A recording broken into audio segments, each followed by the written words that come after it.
நம்ம ஒரு bike use பண்ணுறோம், கார் யூஸ் பண்ணுறோம்னா தவறாமல் வந்து பார்த்தீங்கன்னாக்க இன்ஜின் ஆயில் மாற்றுறோம், பராமரிப்பு அதாவது இன்ஜின் ஆயில் சர்வீஸ், அதுக்கடுத்து வாட்டர் சர்வீஸ் எல்லாம் பண்ணிட்டு வரோம். இது எல்லாருமே பயன்படுத்தக்கூடியதுங்க.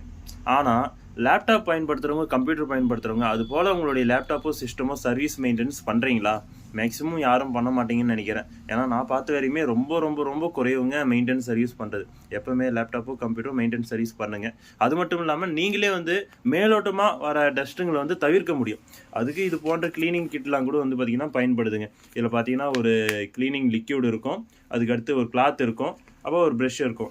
அந்த ப்ரெஷ்ஷை பயன்படுத்தி அந்த கீபோர்டு அந்த சின்ன சின்ன சந்துங்களெல்லாம் இருக்கிற டஸ்ட்டுங்களை ரிமூவ் பண்ண முடியும். இந்த கிளாத்தில் வந்து ஸ்ப்ரே பண்ணிவிட்டு டிஸ்பிளே பேனல்லாம் வந்து பார்த்திங்கன்னா தொடச்சிங்கன்னா சின்ன சின்ன டஸ்ட்டு கூட இதை ஒட்டிட்டு வந்துடுங்க.